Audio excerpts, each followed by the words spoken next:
नमस्कार, मी डॉक्टर मच्छिंद्र बांगर, महाराष्ट्रातील आणि देशातील हवामान परिस्थिती संदर्भात ताजा अंदाज देणार आहे.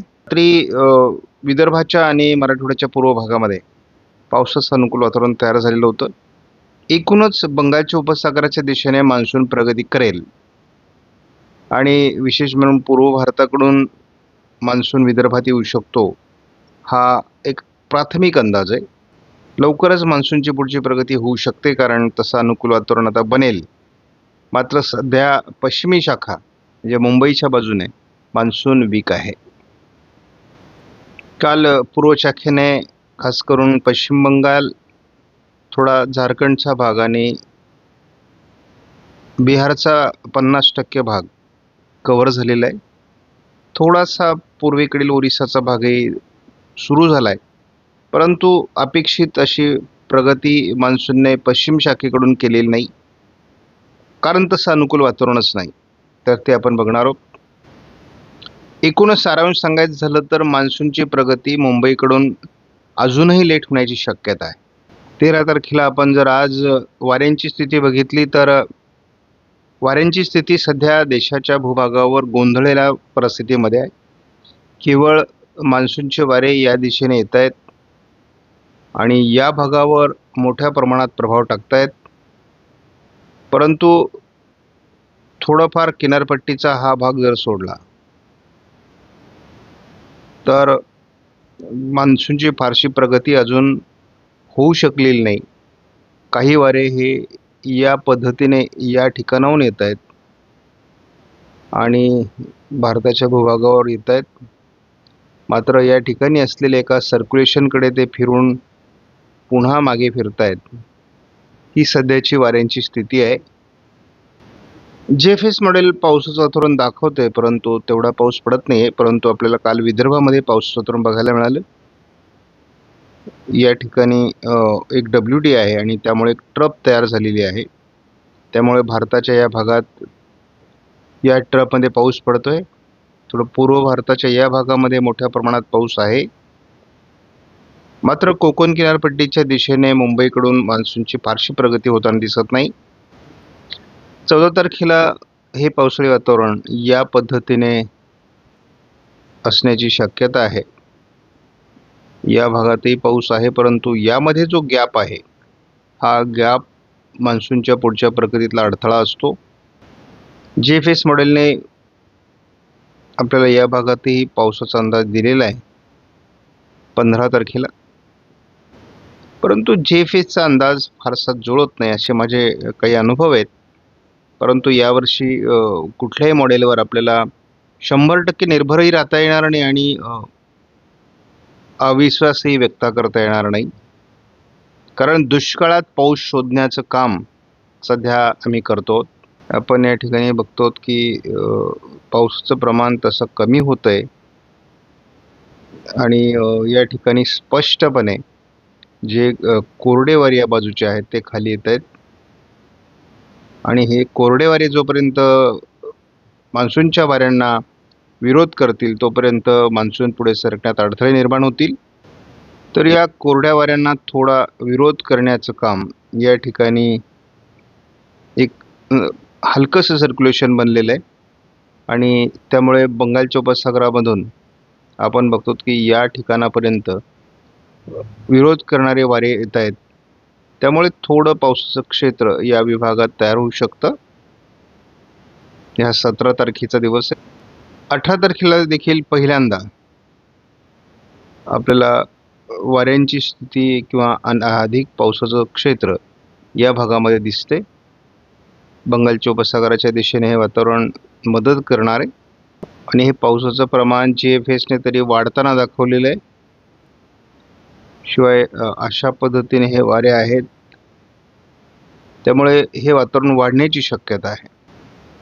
आपण याही ठिकाणी बघतो बंगालच्या उपसागरातील वाऱ्यांचा प्रभाव जवळपास मध्य भारतापर्यंत पोहोचणार आहे आणि याचा अर्थ उघड आहे की मान्सून पूर्वेकडून सुद्धा प्रगती करू शकतो. आपण या ठिकाणी सुद्धा बघतो. मात्र ही कोरडे वारे खूप मोठा रोध निर्माण करत आहेत मान्सूनच्या वाऱ्यांना. 22 तारखेला आपल्याला काहीतरी नवीन वादळी प्रणाली या भागात विकसित होईल आणि ही भारताच्या दिशेने सरकेल असा अंदाज आहे. त्याचे थोडे इफेक्ट या ठिकाणी आपल्याला जाणवू लागले आहेत. CFSने या आठवड्यामध्ये कोकण किनारपट्टीला साधारण 12 ते 19च्या दरम्यान वातावरण बदलेल आणि पश्चिम महाराष्ट्र, दक्षिण कोकणात पावसाचं प्रमाण वाढेल असं एक शक्यता व्यक्त केलेली आहे. तर पुढच्या आठवड्यामध्ये म्हणजे 19 ते 26च्या दरम्यान बंगालच्या उपसागरातून एक सिस्टम विकसित होईल. एक ट्रफ पश्चिमी किनारपट्टीलाही या ठिकाणी असणार आहे कोस्टल भागामध्ये, आणि या दोघांचा मिलाप महाराष्ट्रात होत असल्यामुळे या ठिकाणी पावसाचं प्रमाण वाढू शकतं.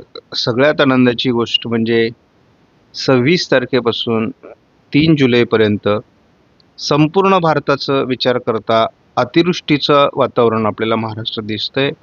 आणि जर हे वातावरण तयार झालं तर सगळे महाराष्ट्रातले शेतकरी आणि संपूर्ण भारतामध्ये दुष्काळी परिस्थिती असताना या आठवड्यात महाराष्ट्रामध्ये खूप पाऊस दाखवला जातोय.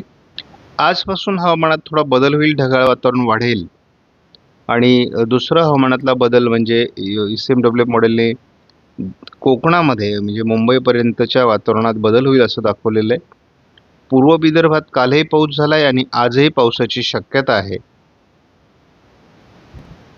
उद्या 14 तारखेला मात्र विदर्भात अजूनही वातावरणाची शक्यता थोड्या प्रमाणात दाखवलेली आहे. तर कोकणामध्ये देखील, दक्षिण कोकणात खास करून पावसाळी वातावरणाची शक्यता वाढते. घाटमाथ्यावर पावसाची शक्यता वाढते. 15 तारखेला थोडं विदर्भामध्ये वातावरण आहे, खास करून नागपूर, भंडारा, गोंदियामध्ये. आणि कोकणातही पावसाचं प्रमाण कमी होत आहे. त्यामुळे मान्सून पुढे सरकण्यास अजून तरी 15 तारखेपर्यंत कुठलंही वातावरण नाही. परंतु मान्सून हे वारे आहेत, त्यामुळे यदा कदाचित ढगाळ वातावरणाबरोबर वाऱ्यांची होणारी प्रगती यदा कदाचित मान्सून पुढे सरकण्यास कारणीभूत ठरू शकते. मात्र पाऊस कमी असेल. 16 तारखेला विदर्भाच्या दिशेने पावसाचा खूप चांगला प्रभाव वाढण्याची शक्यता आहे. त्यामध्ये अमरावती, वर्धा, नागपूर, भंडारा, गोंदिया, चंद्रपूर, गडचिरोली, यवतमाळ या जिल्ह्यांचा समावेश आहे. त्याच वेळेस कोकणामध्ये घाटमाथ्यावर पावसाचं प्रमाण थोडं असण्याची शक्यता आहे. पहिल्यांदा आपल्याला बंगालच्या उपसागराकडून पावसाचं वातावरण महाराष्ट्राकडे सरकताना 17 तारखेला दिसणार आहे. त्याच वेळेस आपल्याला कोकण किनारपट्टीला पाऊस वाढताना दिसेल आणि मग मान्सून 17 तारखेपासून नाशिक, धुळे, नंदुरबार या भागाकडे सरकण्याची शक्यता राहील. त्याच वेळेस तो विदर्भातूनही सरकण्याची शक्यता राहील. अतिशय चांगल्या अशा पद्धतीचे वातावरण आपल्याला महाराष्ट्रामध्ये या ठिकाणी बघायला मिळतंय. 19ला देखील ICMW मॉडेलने महाराष्ट्राच्या दिशेने येणाऱ्या वातावरणाचा प्रभाव दाखवलेला आहे. कोकणात पावसाचं प्रमाण तसं जेमतेमच आहे, परंतु पूर्व विदर्भ आणि मराठवाड्याच्या या भागात म्हणजे यामध्ये लातूर, नांदेड, परभणी, वाशिम, हिंगोली, अमरावती, नागपूर, भंडारा, गोंदिया, वर्धा, यवतमाळ, चंद्रपूर, गडचिरोली जिल्ह्यात जोरदार पावसाची शक्यता आहे.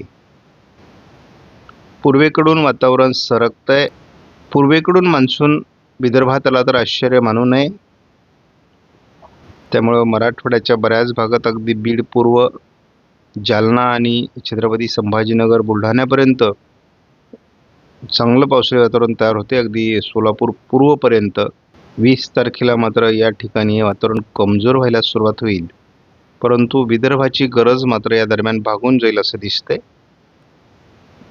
21 तारखेपर्यंत विदर्भात मात्र जोर त्याचा राहील आणि विदर्भातले सगळेच जिल्हे तो कव्हर करतोय. मात्र आपण या ठिकाणी असं बघतो की दक्षिण कोकणाचा मुंबईपर्यंतचा जर भाग सोडला तर पावसाळी वातावरण नाही. आणि 22 तारखेला मात्र महाराष्ट्राच्या बऱ्याच भागात म्हणजे आपण या ठिकाणी अहिल्यानगर, सोलापूर, जालना या भागात देखील स्थानिक वातावरणाचा अतिशय चांगला प्रभाव निर्माण होतोय. आणि मग 22 तारीख एकमेव अशी तारीख आहे की जी मान्सून महाराष्ट्रातून संपूर्ण महाराष्ट्र कव्हर करण्यासाठी तयार आहे. संपूर्ण महाराष्ट्रात आल्याचं 23 तारखेला होऊ शकतं. पूर्व विदर्भात दरम्यानच्या काळात अतिवृष्टीसारखा पाऊस होणार आहे, कारण सातत्याने पाऊस आपल्याला 17 तारखेपासून पुढे दिसतोय. कोकणातही पावसाचं प्रमाण वाढेल आणि पहिल्यांदा 22-23 तारखेपासून मुंबईकरांना पाऊस मिळणार आहे. आपल्याला पहिल्यांदा कोकणाकडून म्हणजेच अरबी समुद्राच्या शाखेकडून पावसाचं वातावरण हे तीव्र झालेलं दिसणार आहे. आणि जसं हे वातावरण तीव्र होईल तसं पूर्वेकडील म्हणजे विदर्भातील पावसाचं वातावरण कमी होईल.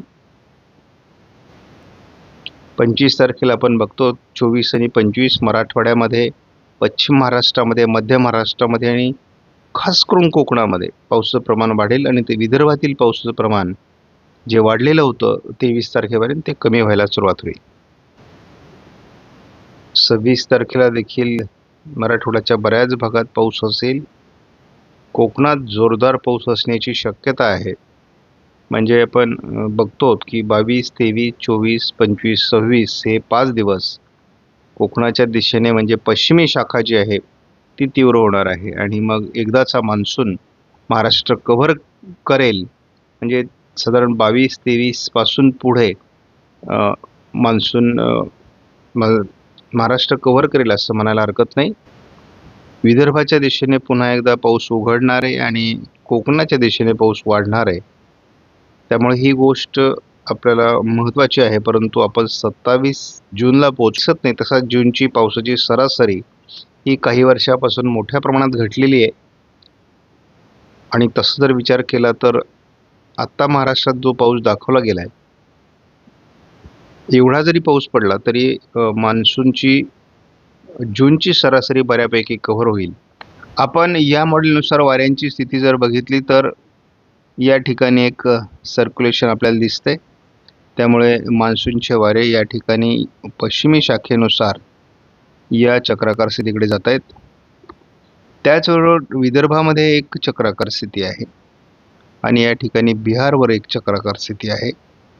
यांचं एक ट्रप आहे आणि त्यामुळे विदर्भात पाऊस पडतोय, एक लक्षात घ्या. आणि काही मान्सूनचे वारे हे या पद्धतीने या चक्राकार स्थितीकडे येत आहेत, तर काही वारे हे या ठिकाणावरून या चक्राकार स्थितीकडे जाताना दिसत आहेत. एकूणच आपण परिस्थिती बघतो. आपण महाराष्ट्राचा एकत्रित विचार जर या मॉडेलनुसार केला तर या ठिकाणी आपल्याला साधारण पुढील 15 दिवसामध्ये जोरदार पावसाची शक्यता दिसते. आपल्याला अगदी अकोला अमरावतीपासून या भागात एक चांगलं पाऊसमान दिसते, जवळपास या भागापर्यंत म्हटलं तरी चालेल. आणि हा एक भाग आपल्याला पावसाचा आहे. या ठिकाणीही गरजेपुरता पाऊस किंवा पेरणीपुरता पाऊस होऊन जाईल. मात्र आपल्याला अडचण जी दिसते ती थोडी नंदुरबार, धुळे आणि जळगावच्या काही भागात थोडीफार आहे, विशेष नाही. आता आपण झटपट पावसाची काय स्थिती ते बघू. आज आपल्याला विदर्भामध्ये नागपूर, भंडारा, गोंदिया, चंद्रपूर, गडचिरोली या 5ही जिल्ह्यांमध्ये अगदी वर्ध्यापर्यंत पावसाची शक्यता आहे. त्याच वेळेस आपल्याला पुणे जिल्ह्यापर्यंत, सातारा, कोल्हापूर, रत्नागिरी, सिंधुदुर्गमध्ये पावसाची शक्यता दिसते. उद्या मात्र ही पावसाची शक्यता केवळ विदर्भापुरती थोडी मर्यादित आहे. पाऊस कमी होतोय 14 तारखेला. 15 तारखेला तसा पाऊस कमीच आहे, परंतु नागपूर, भंडारा, गोंदिया म्हणजे विदर्भात थोडी शक्यता वाढते आहे. 16 तारखेला देखील तीच परिस्थिती आहे, पावसाचं प्रमाण वाढतंय. मात्र कोकणाकडून पश्चिमी शाखा फारशी प्रभावी नाही. 17 तारखेला पहिल्यांदा वातावरणीय बदल होईल आणि पश्चिमी शाखेला थोडं बळ मिळण्याची शक्यता आहे. म्हणजे मान्सून पुढे सरकण्यात देखील 17-18 तारीख ही आपल्याला महत्त्वाची भूमिका बजावेल असं दिसतंय. नागपूर, भंडारा, गोंदिया या भागात जोरदार पाऊस आपल्याला बघायला मिळतोय. 18 तारखेला देखील विदर्भात चांगला पाऊस होईल. घाट माथ्यावर पावसाची शक्यता आहे अगदी नाशिकपर्यंत. 18 तारखेला अगदी मराठवाड्याच्या बहुतांश जिल्ह्यांपर्यंत हा पाऊस पोहोचणं अपेक्षित आहे. यामध्ये मग जळगावचा पूर्व भाग असेल, बुलढाणा, अकोला, अमरावती, यवतमाळ, वर्धा, अगदी जालना, परभणी, नांदेड, लातूर, धाराशिव, सोलापूर, बीडचा पूर्व भागापर्यंत हा पाऊस असणार आहे. त्यामुळे चांगला पाऊस या भागात दिसतोय. 19 तारखेला देखील विदर्भाच्या दिशेने अतिशय चांगलं वातावरण आहे. हेबी वातावरण बीडपर्यंत पोहोचेल आणि मग 20 तारखेला देखील 20 तारखेला हवामानातला एक पुन्हा बदल असा असतोय की घाट माथ्यावर पाऊस वाढेल. कोकणात 20 तारखेपर्यंत समाधानकारक पाऊस नाही. दरम्यान विदर्भात पाऊस होतोय. 21लाही विदर्भात पाऊस आहे. 21 तारखेपर्यंत मुंबईला समाधानकारक पावसाची सुरुवात होताना दिसत नाही. पहिला दिवस आहे 22 तारखेला मुंबईसह संपूर्ण कोकण किनारपट्टी, घाटमाथा, विदर्भासहित मोठं पावसाळी वातावरण 22 तारखेला पहिल्यांदा निर्माण होतंय. तारखा जशा पुढे जातात तसा पाऊस कमी होताना देखील दिसतोय आणि हे वर्ष कसोटीचं आहे हे मी यापूर्वी सांगितलेलंच आहे. त्यामुळे विनंती आहे की फार अभ्यासकांवर ताशेरे मारण्यापेक्षा हवामानाचा नेमकी बदल काय आहे लक्षात घ्या आणि त्या पद्धतीने अंदाज घ्या. शेती या वर्षीची सोपी नाही आहे. 23-24 तारखेला अतिशय चांगलं वातावरण पश्चिमी शाखेकडून सुरू होईल आणि झटपट 22, 23, 24ला मान्सून महाराष्ट्रात प्रगती करेल असं स्पष्ट आहे. आपण जर पाणीसाठ्याचा विचार केला तर मोठ्या प्रकल्पांमध्ये आता केवळ 28% पाणीसाठा आपल्याला या ठिकाणी दिसतोय. केवळ 28% पाणीसाठा आहे. त्यानंतर 39% पाणीसाठा हा मध्यम प्रकल्पांमध्ये, 30% पाणीसाठा हा लघु प्रकल्पांमध्ये आहे आणि एकूण जो पाणीसाठा आहे महाराष्ट्राचा तो आता केवळ 30% शिल्लक आहे. जून महिना अर्धा संपलेला आहे. त्यामुळे पाणी संकट किती तीव्र होणार आहे यावर्षी हे आपल्याला बघावं लागणार आहे. आपण आज व्हिडिओमधील माहिती महत्त्वपूर्ण वाटल्यास लाईक करा, शेअर करा, चॅनलला सबस्क्राईब करा. धन्यवाद. जय हिंद, जय महाराष्ट्र, जय बळीराजा.